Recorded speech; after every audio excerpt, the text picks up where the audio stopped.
Marie Galit, je suis enseignante en anatomie à la faculté de médecine de Saint-Étienne. Je vous présente donc la table d'anatomie qui a été acquise par la bibliothèque santé de l'université Jean Monnet à Saint-Étienne. Donc c'est une table de dissection virtuelle, on peut dire, une table numérique qui a été élaborée par l'université de Stanford. Et elle va permettre de nombreuses fonctionnalités que je vais m'efforcer de vous montrer maintenant. Donc on va pouvoir tout simplement réaliser des dissections, comme on réalise des dissections au laboratoire d'anatomie, plan par plan. Et donc il suffit avec un doigt de déplacer le curseur et on peut faire disparaître des plans et s'intéresser par exemple là exclusivement au système musculaire. On peut par des effets de seuillage différents faire apparaître et disparaître certaines structures. Donc par exemple là on l'a programmé pour faire apparaître les artères qui apparaissent ici en rouge. On l'a également programmé ensuite pour faire apparaître le système veineux, les nerfs qui apparaissent en jaune et le système lymphatique qui apparaît en kaki et qu'on voit très bien là au niveau du pli inguinal. Donc on peut vraiment faire apparaître et disparaître ces structures très facilement juste en modifiant les curseurs. On peut aussi également interroger la table, il suffit de cliquer sur une structure et on va avoir les légendes qui vont apparaître, donc par exemple le muscle grand pectoral, le muscle deltoïde, donc c'est très facile à utiliser, on aura le muscle biceps brachial et donc on a les légendes qui peuvent facilement apparaître. On peut également faire tourner le corps pour pouvoir voir la partie latérale, pour pouvoir voir la partie postérieure. De la même façon, je peux interroger la table et elle va me répondre le muscle trapèze, le muscle grand dorsal. On va juste remettre donc le corps dans sa position initiale. Et on peut également faire disparaître des structures. Donc je vous ai montré la dissection, donc on peut faire la dissection plan par plan. Donc on fait disparaître les structures musculaires, on va s'intéresser ensuite aux structures digestives, on voit bien ici le foie, la rate, l'estomac, les anses digestives, et puis on peut les faire disparaître progressivement, voilà, pour s'intéresser aux structures plus postérieures. Ici on a les structures urinaires avec le rein, les surrénales, l'urtère qui vont se drainer dans la vessie. On peut s'intéresser qu'au squelette, qui est souvent la première chose que les étudiants apprennent en anatomie, hein, l'anatomie générale déjà du squelette, qui est la base, et encore, si on s'intéresse un petit peu plus, eh bien, ce qui est protégé par le squelette, eh bien, le système nerveux central. Et on peut très facilement revenir en arrière et faire réapparaître toutes les structures juste avec un doigt. Donc, contrairement à une dissection sur un corps, eh bien, si on s'est trompé, si on veut refaire réapparaître des structures, c'est très simple, c'est comme sur un ordinateur, on revient en arrière et les structures réapparaissent. Donc c'est au contraire de la chirurgie, de la dissection, on peut dire oups, et je reviens en arrière et tout réapparaît. Voilà. On peut également faire disparaître les structures de façon plus précise. Si on s'intéresse à une région précise, on va pouvoir faire disparaître juste certaines structures. Donc là, j'enlève les muscles de la cage thoracique. On va enlever les côtes, les muscles intercostaux et on voit apparaître en dessous le poumon. Donc si je veux m'intéresser à plan par plan juste dans cette région précise, eh bien, je peux tout simplement enlever les structures et de la même façon que tout à l'heure, je rappuie, je reviens en arrière et les structures réapparaissent. Et je peux remettre la peau, la voici. Ensuite, on peut réaliser, comme sur une dissection, une découpe. Donc je prends le bistouri, je coupe, je fais disparaître les structures, je tourne et me voilà sur des coupes à l'intérieur là en l'occurrence du thorax et de l'abdomen, thoraco-abdominal. On peut grossir pour voir un peu mieux, on voit bien donc la masse hépatique et la rate sur ces coupes. On peut également réaliser de la même façon, on peut revenir en arrière, on peut remettre le sujet droit et on peut faire des coupes dans les 3 plans de l'espace. Voilà, donc on peut avoir des coupes frontales, on peut également réaliser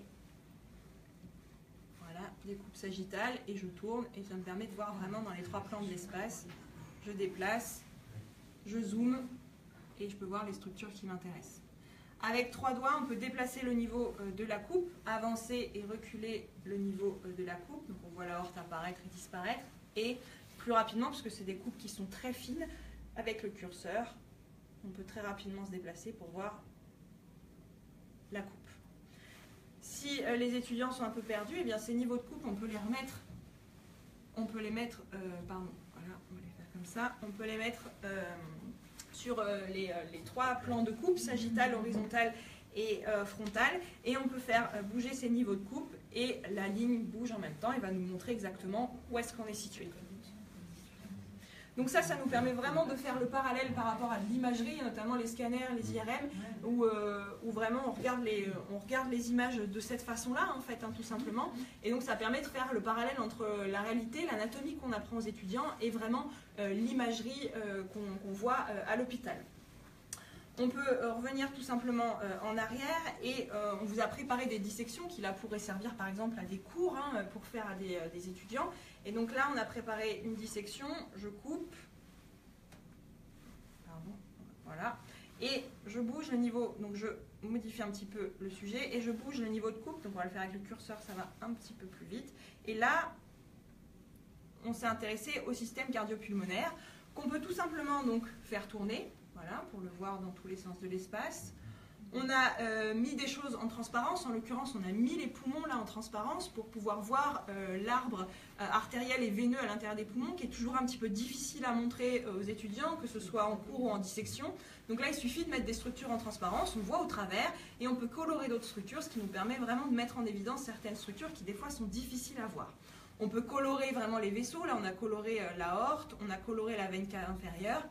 Et donc on peut mettre vraiment en évidence certains vaisseaux pour bien faire comprendre aux étudiants et les changer de couleur pour vraiment bien faire comprendre aux étudiants les structures. Et voilà, je peux les faire tourner dans les 3 plans de l'espace pour montrer comment ils s'organisent dans vraiment les 3 plans de l'espace aux étudiants. On peut également s'adresser à un public un petit peu plus, pas forcément que les étudiants en médecine, bien sûr c'est une table très précise qui permet d'étudier l'anatomie pour des étudiants en médecine, mais on peut aussi également faire des présentations à une population plus générale, moins avertie en anatomie. Et par exemple, là, on vous a mis la circulation du cerveau, qui, vous voyez, est très détaillée. Si on veut rentrer dans les détails, on peut tout à fait. Mais on peut également expliquer à un patient ou à une personne qui ne connaît pas bien l'anatomie que, par exemple, si on bouche une des artères qui va en direction du cerveau, une des artères vertébrales ou carotides, ça explique que le cerveau n'est plus correctement irrigué et c'est ce qu'on appelle l'accident vasculaire cérébral. Donc ça permet également de faire de la vulgarisation de l'anatomie et d'expliquer, comme la présidente vous l'a dit tout à l'heure, vraiment de faire de la vulgarisation, expliquer de l'anatomie assez simple, également à des gens qui ne sont pas du tout spécialistes en anatomie. On a également préparé par exemple ce qu'on pourrait faire comme cours pour des étudiants qui travaillent sur les premiers secours, et on peut écrire sur le corps. On montre aux étudiants les clavicules, le sternum, la ligne plus ou moins bibliométrique, on leur dit le massage cardiaque on le fait en gros par là, et on leur explique en disséquant, en enlevant les couches plan par plan, eh bien on voit bien que si on leur montre que le massage cardiaque se fait à peu près ici au niveau du sternum, eh bien on a bien le cœur en effet derrière. Donc ça permet de façon assez simple de montrer en fait, y compris à des gens qui ne connaissent pas l'anatomie mais qui s'y intéressent un tout petit peu, les différentes structures. On peut également montrer à faire des cours également à des infirmières, à des médecins en formation, leur expliquer, donc mettre des différentes petites épingles. Là on peut mettre une seringue qu'on vient mettre dans l'épaule pour montrer comment on fait une injection intramusculaire. Et de la même façon que tout à l'heure, on a mis la seringue. Où est-ce que vous feriez votre injection intramusculaire? Ici dans l'épaule. On dissèque plan par plan et on va bien voir qu'en effet on est bien dans le muscle et donc c'est bien là qu'on fait l'injection intramusculaire. Enfin, on peut tester les connaissances des étudiants. Donc il y a des quiz qui sont déjà présents dans la table. Nous, on en a créé un là facile pour vous montrer, mais on peut tout à fait tester les étudiants sur ce qu'ils ont compris de ce qu'on leur a montré sur la table, du cours, en mettant des petites épingles sur certains organes et leur disant qu'est-ce que c'est.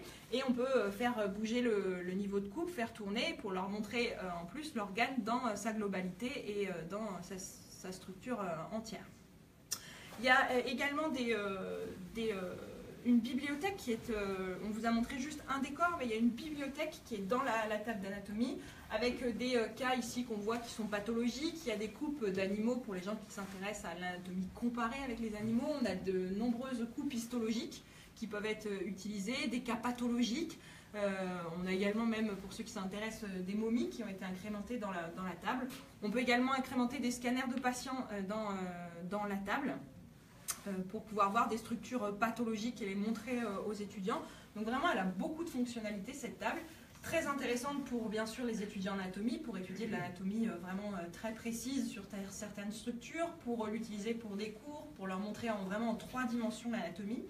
mais on peut aussi l'utiliser pour un public un petit peu moins averti ou qui connaît moins bien l'anatomie, que ce soit des étudiants paramédicaux qui travaillent quand même beaucoup l'anatomie, mais aussi tout public qui peut vraiment s'intéresser à l'anatomie et voir les différentes structures. C'est très facile d'utiliser, juste avec un doigt on peut faire tourner, on peut s'intéresser, on peut couper, et vraiment ça permet de voir vraiment l'anatomie dans sa globalité.